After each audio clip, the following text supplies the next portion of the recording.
Sono stato nella Repubblica Dominicana 2 mesi fa con due amici miei del laser. Uno di loro mi ha chiesto: come mai che tu sembra completamente come un'altra persona quando parli con la tua famiglia in quello che sembra spagnolo?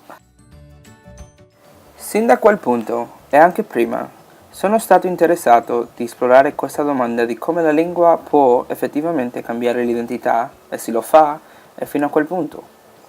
Ci sono dei binari per quanto riguarda la lingua? Oppure c'è uno spettro?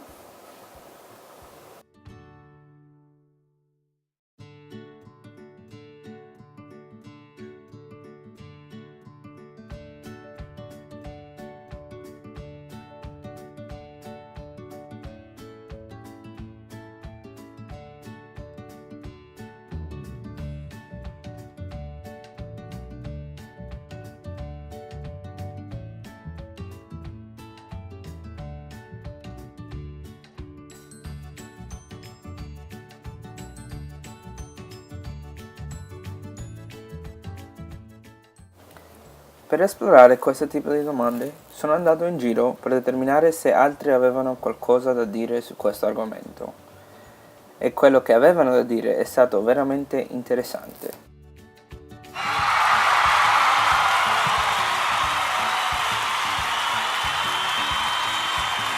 Yes, I have taken 3 years of Spanish in high school.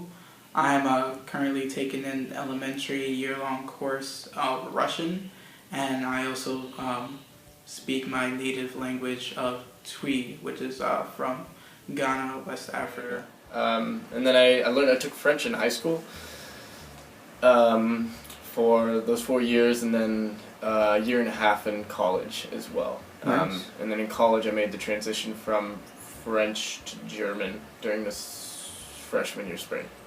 And you're still studying German? I'm still studying German. Yeah, I'm still a German studies major.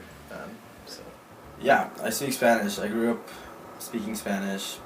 Sì, infatti direi che ho studiato il francese nel liceo e adesso ho cominciato a studiare l'italiano all'università. Bravo.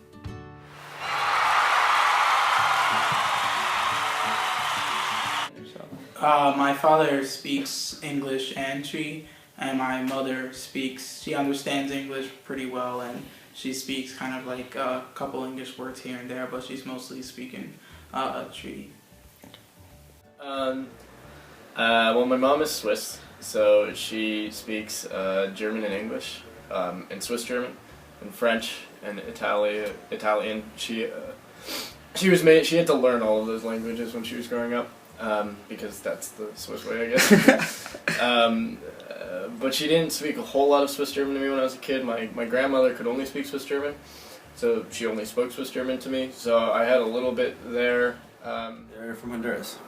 Yeah, I speak Spanish. I grew up speaking Spanish at home because my parents are immigrants, so that was my first language. Nice. So there are just certain ways that language informs your kind of idea or representation of how things work, I guess, in the world. I don't know. So like, there are just certain words in another language that might not have any linguistic equivalent in your native tongue. Sure. And to have that concept at hand without any further elaboration or discussion about it, and thinking about that word as containing not only like a purely semantic or a purely something that denotes something in itself, and that object as being a pure signified object, but rather that the word carries with it a lot of connotations and a lot of emotions, and within that system of language. So I figured that when you learn other languages or you try and become fluent in other languages, you also kind of work to expand in like a very small way notions, I guess, of like reality or how you perceive the world.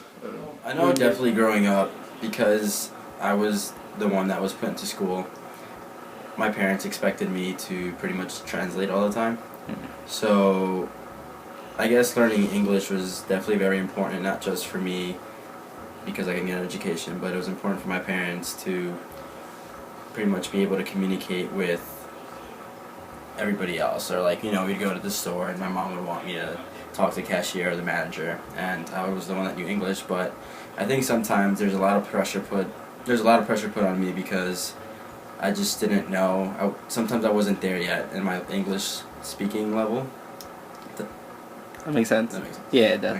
Okay. To properly translate from Spanish to English and from English to Spanish. Vai.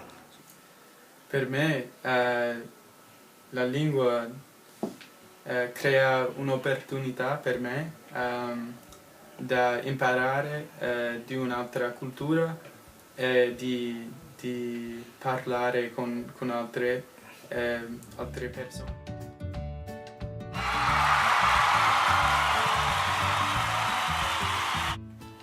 Sì, la mia identità cambia perché non ho lo stesso vocabolario quando parlo italiano, e anche non posso fare umore perché non ho il vocabolario ancora una volta, e quindi l'umore in quello che dico viene dal fatto che non posso dire quello che voglio dire. Infatti. Sì. Yes, most definitely. Especially with Tree growing up speaking that in the house, I almost feel like I have to just say the words and enunciate them in a very different tone and act differently when I speak the language. It's the only way I can really speak the language and not seem as if like I'm a foreigner and it's not my language. I have to really kind of take on a different kind of persona in order to really embrace the language as much as I can. And I'm even experiencing that with learning Russian as well, where I have to like say words in a very specific way in order to really speak them as they're meant to be spoken. It's hard to say. Basically, the foreigner is basically like how everyone kind of does it. They just say like you're being American. So to speak it, the persona I had to take is, it's kind of hard to describe. I don't know, it's less serious, and there's more room to basically say what you want to say, and it's, just like more funny and, just like less care in it. It's hard to describe. It's okay. It kind of becomes ingrained in yourself to kind of think of it always as you're always learning about it. You're always expanding your vocabulary. You're always expanding. Yeah, of course. Speaking Spanish is obviously different than speaking English, and there's just a different way of expressing yourself. Like, I know for a fact that there's just some things in Spanish that you can't say that there's pretty much no equivalent for in English. Not only comparing Spanish and English is there a different way of expressing yourself, but even amongst the different Spanish dialects, there's different ways of saying things. Like, I know Dominicans say ahorita, which for them is later, but for Hondurans, ahorita means right now. And it's these differences that just make Spanish, or speaking Spanish, so unique and make me feel very special and proud.